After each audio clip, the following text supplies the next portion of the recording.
Hello student, welcome to Pratibha academy classes. मैं assistant professor doctor Pratibha से। आज की क्लास में हम लोग हिंदी साहित्य के कुछ महत्वपूर्ण टॉपिक्स को पढ़ेंगे, जिसमें हम लोग नाथ साहित्य, सिद्ध साहित्य और जैन साहित्य, इन तीनों टॉपिक को काफ़ी विस्तारपूर्वक कवर करेंगे। और जो भी स्टूडेंट बीपीएससी टीआरई 4 एग्ज़ाम की प्रिपरेशन कर रहे हैं, उन सभी विद्यार्थियों के लिए मैंने एक क्लास बनाया था, जिसमें मैंने प्रॉपर हिंदी साहित्य का क्या सिलेबस होगा उस पर डिस्कशन किया था। साथ ही साथ हम लोगों की क्या रणनीति होगी, किस प्रकार हिंदी साहित्य के पूरे सिलेबस को हम लोग कवर करेंगे, और बीपीएससी टीआरई 4 एग्ज़ाम के लिए फर्स्ट पेपर के लिए आपको कौन सी बुक पढ़नी चाहिए, कौन सी बुक आप लोगों के लिए काफ़ी ज़्यादा बेहतर होगी, मददगार साबित होगी, उससे संबंधित मैंने एक वीडियो बनाया था। इन सभी वीडियो का लिंक मैं कमेंट बॉक्स में पिन कर दूंगी। एक बार आप लोग इन दोनों वीडियो को ज़रूर देख लीजिएगा। इस वीडियो से आप लोगों को काफ़ी ज़्यादा आइडिया मिल जाएगा कि हिंदी साहित्य के सिलेबस को कैसे कवर करें, साथ ही साथ फर्स्ट पेपर में कौन कौन सी बुक महत्वपूर्ण है और किस बुक से एग्ज़ाम में क्वेश्चन पूछे जा रहे हैं।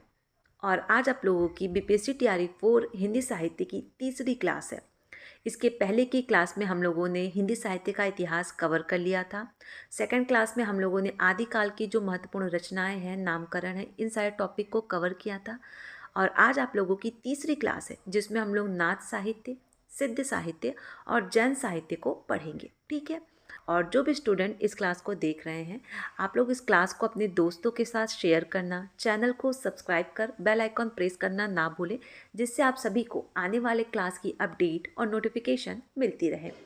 और आज की क्लास में मैं जो पीडीएफ आप लोगों को पढ़ाऊंगी, ये पीडीएफ आप लोगों को फ्री ऑफ कॉस्ट मेरे टेलीग्राम चैनल पे देखने को मिल जाएगा, जिसका लिंक मैंने कमेंट बॉक्स में पिन कर दिया है। तो चलिए हम लोग अपनी क्लास को स्टार्ट करते हैं।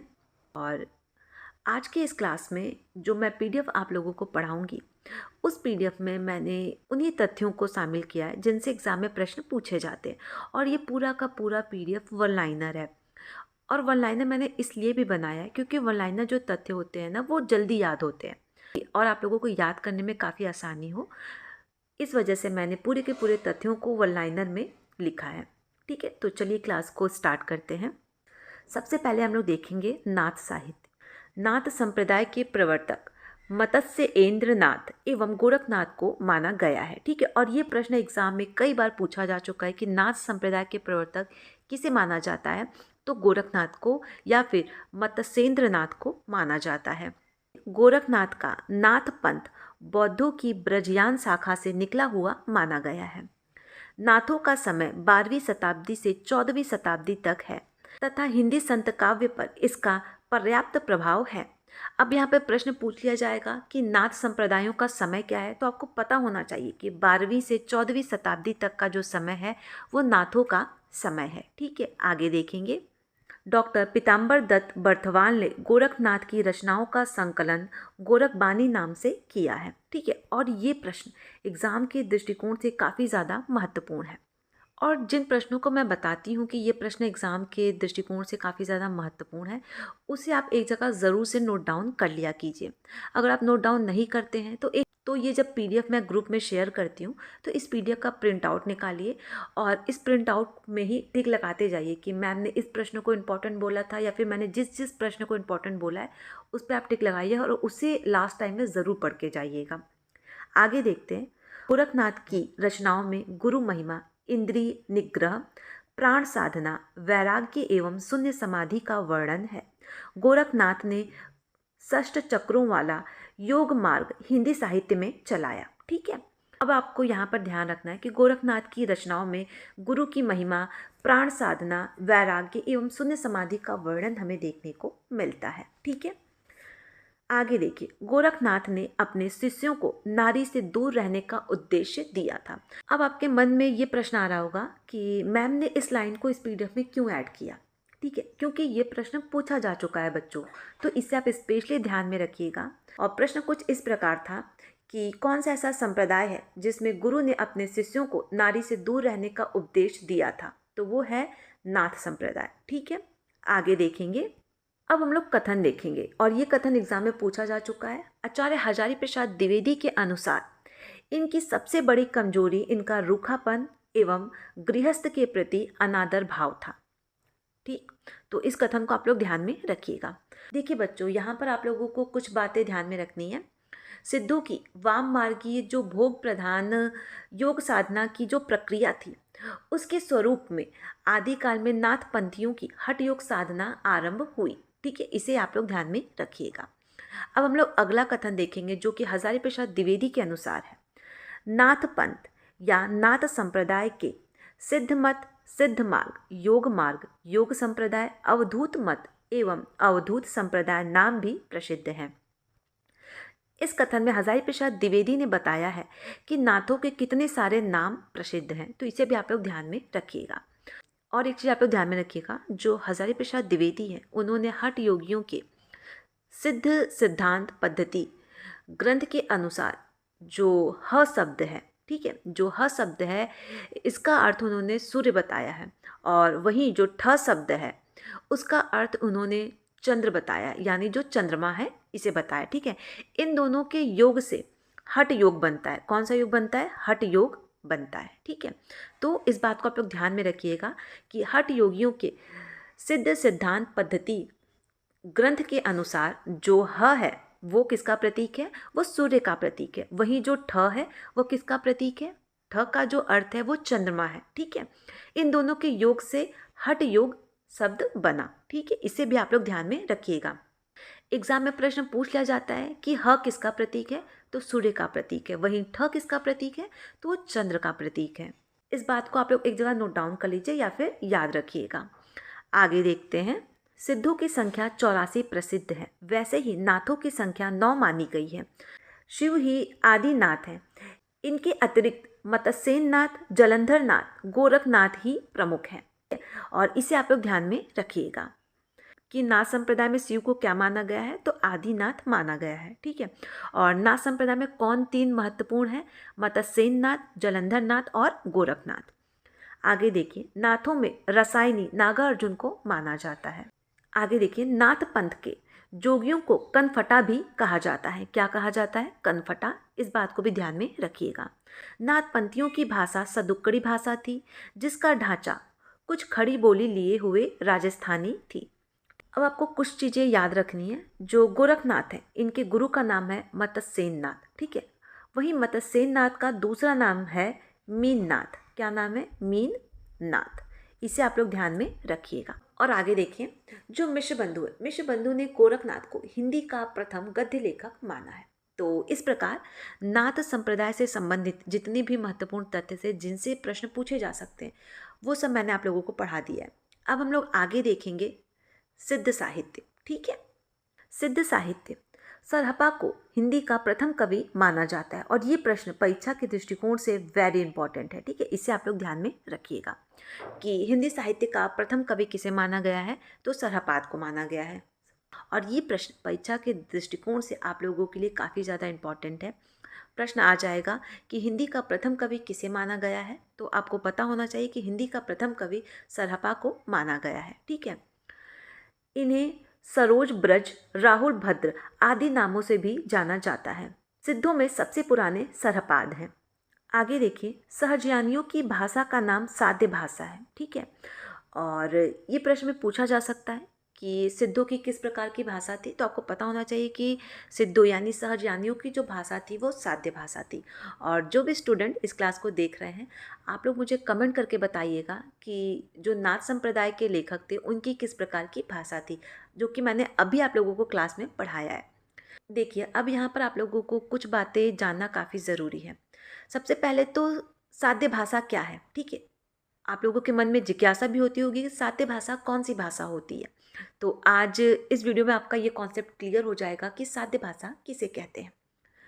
कुछ विद्वानों ने साध्य भाषा का अर्थ यह बताया है कि जो साध्य भाषा है यह एक ऐसी भाषा है जिसमें संध्या के समान प्रकाश तथा अंधकार का मिश्रण होता है। ठीक है, ज्ञान के आलोक से ही उसकी सारी बातें स्पष्ट हो जाती हैं, ऐसा विद्वानों का मानना है। ठीक है, आगे देखेंगे हम लोग। बौद्ध धर्म की 2 शाखाएं हो गई। पहली तो है हीनयान, दूसरी है ब्रजयान।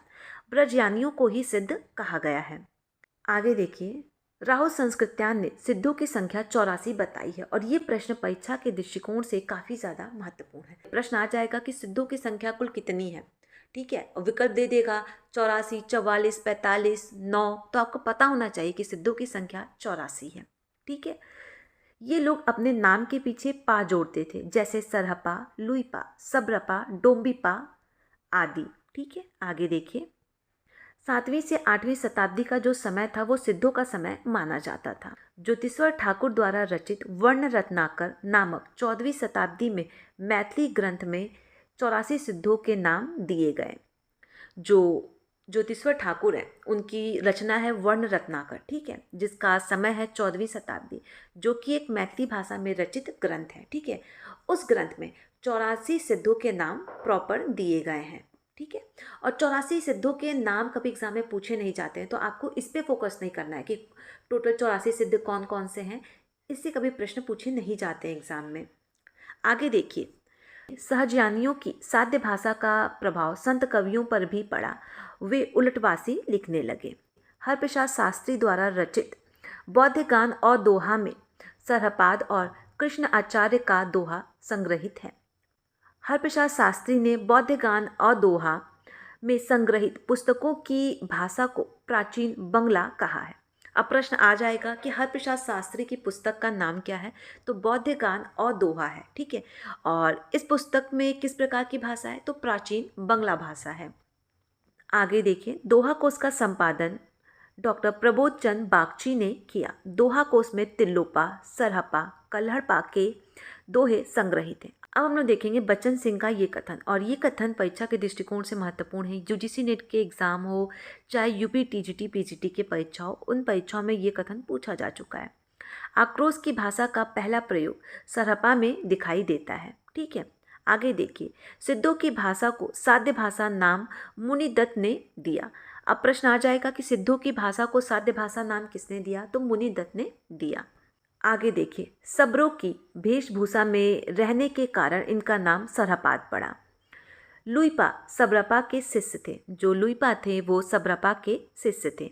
84 सिद्धों में लुईपा का स्थान प्रथम तथा सबसे ऊंचा माना जाता था। प्रश्न आ जाएगा कि सिद्धों में सबसे ऊंचा स्थान किसका है, तो वो लुईपा का है, ठीक है। जो लुईपा थे वो साधना करने में इतने ऊंचे थे, उनका स्थान इतना ऊंचा था कि जो उड़ीसा के राजा दरिकापा और उनके मंत्री डेंगीपा, ये दोनों उनके शिष्य हो गए थे, ठीक है। तो इस बात को भी ध्यान रखिएगा। आगे देखिए, डोम्बीपा का जन्म मगध के क्षत्रिय वंश में सन 840 ईस्वी के आसपास हुआ था। इनके द्वारा रचित 21 ग्रंथ बताए जाते हैं। किसके द्वारा, डोम्बीपा के द्वारा रचित कुल 21 ग्रंथ बताए जाते हैं, जिसमें डोम्बी गीतिका, योगचार्य आदि प्रसिद्ध हैं। डोम्बीपा विरूपा के शिष्य थे, ठीक है। जो डोम्बीपा थे वो किसके शिष्य थे, वो विरूपा के शिष्य थे। कल्हड़पा सिद्धों में सर्वश्रेष्ठ विद्वान तथा सबसे बड़े कवि थे। अब आपके मन में आएगा कि अभी तो मैम ने बताया कि लुईपा का स्थान सिद्धों में सबसे ज़्यादा ऊंचा था, ठीक है। तो यहाँ पे आप ध्यान रखिएगा कि जो लुईपा थे उनका सिद्धों में स्थान सबसे ऊंचा था, ठीक है। पर सिद्धों में जो सबसे बड़े कवि थे वो थे कल्हड़पा, ठीक है। कल्हड़पा का जन्म कर्नाटक के ब्राह्मण वंश में सन 820 ईस्वी में हुआ था। आगे देखिए, राहुल सांकृत्यायन के अनुसार कल्हड़पा पांडित्य और कवित्व में बेजोड़ थे, ठीक है। और ये कथन परीक्षा में पूछा जा सकता है। कथन दे दिया कि कल्हड़पा पांडित्य और कवित्व में बेजोड़ थे, यह कथन किसका है, तो आपको पता होना चाहिए कि ये कथन राहुल सांकृत्यायन का है, ठीक है। आगे देखिए, कल्हड़पा बिहार के सोमपुरी स्थान पर रहते थे तथा उन्होंने जलंधरपा को अपना गुरु बनाया था, ठीक है। आगे देखते हैं कुछ प्रमुख सिद्ध एवं उनकी कृतियाँ। सरहपा, इनका समय देख लीजिए आप लोग, ठीक है। इनकी रचना है दोहा कोश। इन्हें सरहपाद भी कहा जाता है। इनकी 32 रचनाओं का उल्लेख मिलता है। सबरपा, इनकी रचना है चर्यापद, जिसका प्रकाशन वर्ष है 780 ईस्वी, ठीक है। लुईपा सबरपा के शिष्य थे। इनकी रचनाओं का उल्लेख हमें कहीं देखने को नहीं मिलता है। अगले हैं डोम्बीपा, जिनका समय है 840 ईस्वी। विरूपा के शिष्य डोम्बी गीतिका इनकी रचना है। अगले हैं कल्हड़पा, जिनका समय है 820 ईस्वी। इनके कुल 84 ग्रंथ हमें देखने को मिलते हैं। अगले हैं कुकरीपा। इन्होंने कुल 16 ग्रंथों की रचना की है। तो इस प्रकार सिद्ध साहित्य से संबंधित जो भी महत्वपूर्ण तथ्य थे उसे हम लोगों ने देख लिया। अब हम लोग पढ़ेंगे जैन साहित्य। जैन साधुओं ने अपने मत का प्रचार हिंदी कविता के माध्यम से पश्चिमी क्षेत्र में किया। रास काव्य परंपरा में प्राचीनतम ज्ञात ग्रंथ रिपुदरण रास है। डॉक्टर दशरथ ओझा ने इसका समय 905 ईस्वी बताया। जिनदत्त सूरी द्वारा रचित उपदेश रसायन रास अपभ्रंश भाषा का सर्वप्रथम रास ग्रंथ माना गया है। अपभ्रंश भाषा का दूसरा रास या रासक काव्य अब्दुल रहमान द्वारा रचित संदेश रासक है। आगे देखिए, हिंदी का प्रथम ऐतिहासिक रास ग्रंथ पंच पांडव चरित्र रास है। पंच पांडव चरित्र रास के लेखक शालिभद्र सूरी द्वितीय को माना जाता है। इसका रचना काल 350 ईस्वी माना गया है। ठीक है, जो पंच पांडव चरित्र रास जो रचना है इसके लेखक कौन है? शालिभद्र सूरी। ठीक है, और इनका समय क्या है? 1350 ईस्वी। इसे आप लोग ध्यान में रखिएगा। आगे देखते हैं। मुनिजिन विजय, डॉक्टर दशरथ ओझा, डॉक्टर गणपति चंद्र गुप्त ने शालिभद्र सूरी द्वारा रचित भरतेश्वर बाहुबली रास को हिंदी जैन रास परंपरा का मूल काव्य माना है। और इससे प्रश्न पूछा जा सकता है कि भरतेश्वर बाहुबली रास किसकी रचना है? तो शालिभद्र सूरी की है। ठीक है, और जैन परंपरा का मूल काव्य किसे माना गया है? तो भरतेश्वर बाहुबली रास को माना गया है। आगे देखिए, डॉक्टर गणपति चंद्र गुप्त ने शालिभद्र सूरी को हिंदी का प्रथम कवि माना है। भरतेश्वर बाहुबली रास की रचना 1184 ईस्वी में हुई थी तथा इस ग्रंथ में भरतेश्वर तथा बाहुबली के चरित्र वर्णित हैं। यह ग्रंथ 205 छंदों में रचित एक सुंदर खंड काव्य है। जो भरतेश्वर बाहुबली रास जो ग्रंथ है, इस ग्रंथ में कुल 205 छंदों का प्रयोग किया गया है। आगे देखेंगे, भरतेश्वर बाहुबली रास का संपादन मुनिजिन विजय ने किया था। ठीक है, प्रसिद्ध जैन आचार्य देवसेन की कृति शमकाचार्य को डॉक्टर नागेंद्र ने हिंदी का प्रथम रचना माना है। अब प्रश्न पूछ लेगा कि डॉक्टर नागेंद्र ने जैन साहित्य के प्रथम ग्रंथ किसे माना है? ठीक है, तो वो होगा देवसेन की कृति शमकाचार्य को। आगे देखिए, देवसेन ने सन 933 ईस्वी में शमकाचार्य की रचना की। शमकाचार्य में 250 दोहे हैं। देवसेन ने श्रावक धर्म का प्रतिपादन किया। आगे देखिए, देवसेन की अन्य कृतियाँ नय चक्र, दर्शनसार, भाव संग्रह, आराधनासार और तत्वसार और सव्यधम दोहा। इन ग्रंथों में इनका नय चक्र बहुत प्रसिद्ध है। प्रश्न आ जाएगा कि देवसेन की सबसे प्रसिद्ध कृति कौन सी है? तो वो है नय चक्र। ठीक है, देवसेन के नय चक्र को लघु नय चक्र के नाम से भी जाना जाता है। आगे देखिए, बृहद नय चक्र की रचना देवसेन के शिष्य माइल धवल ने किया, जो कि देवसेन के नाम से प्रसिद्ध हैं। ठीक है, प्रश्न आ जाएगा कि माइल धवल किस नाम से प्रसिद्ध है? तो वो देवसेन के नाम से प्रसिद्ध है। आगे देखिए, बृहद नय चक्र का वास्तविक नाम दव्य शवा पायस द्रव्य स्वभाव प्रकाश है। पहले ये ग्रंथ दोहा बंध में था, किंतु बाद में किसी शुभकर के कहने से प्रकृतिक में गाथा बंद कर दिया। आगे देखिए, द्रव्य स्वभाव प्रकाश पहले पुरानी हिंदी अपभ्रंश भाषा में लिखा गया था। ठीक है, परंतु अब ये रचना प्राकृतिक भाषा में रचित हमें देखने को मिलती है। आगे देखिए, शालिभद्र सूरी के बुद्धि रास नामक जो उनका ग्रंथ था, इस ग्रंथ का संग्रह उनके शिष्य शिवी ने किया था। अशुक नामक कवि ने जलौन में लगभग 12 ईस्वी के आसपास 35 छंदों का एक लघु खंड काव्य चंदन बाला रास नाम से लिखा था। और ये प्रश्न परीक्षाओं में कई बार पूछा जा चुका है कि चंदन बाला रास किसकी रचना है, या फिर अशुक कवि की किसी एक रचना का नाम बताइए। अशुक ने जीवन दया रास नामक एक अन्य ग्रंथ की भी रचना की थी। ठीक है, जिन धर्म सूरी ने 1209 ईस्वी में स्थूलभद्र रास नामक रचना की।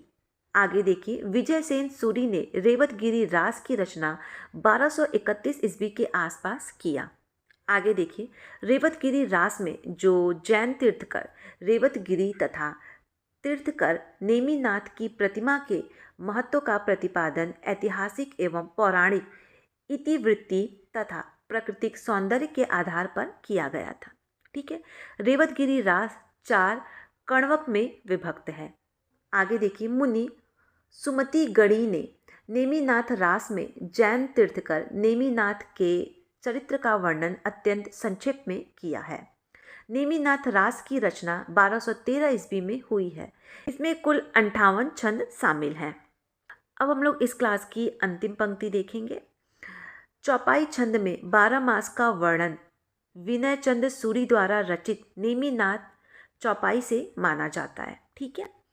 तो इस प्रकार हिंदी साहित्य का जो 3 इम्पॉर्टेंट टॉपिक था, नाथ साहित्य, सिद्ध साहित्य और जैन साहित्य, इन तीनों टॉपिक के जितने भी महत्वपूर्ण तथ्य थे वो सब मैंने काफ़ी अच्छे से आप लोगों को पढ़ा दिया है। और बीपीएससी टीआरई 4 में जिन जिन टॉपिक से प्रश्न पूछे जाएंगे या फिर जो टॉपिक मुझे सबसे ज़्यादा महत्वपूर्ण लगेगा उन टॉपिक को मैं सबसे पहले आप लोगों को कवर करवाऊंगी। और ये क्लास आप लोगों को कैसा लगा है आप लोग मुझे कमेंट करके ज़रूर बताइएगा। और जो भी स्टूडेंट इस क्लास को देख रहे हैं आप लोग इस क्लास को अपने दोस्तों के साथ शेयर करना, चैनल को सब्सक्राइब कर बेल आइकॉन प्रेस करना ना भूलें, जिससे आप सभी को आने वाले क्लास की अपडेट और नोटिफिकेशन मिलती रहे।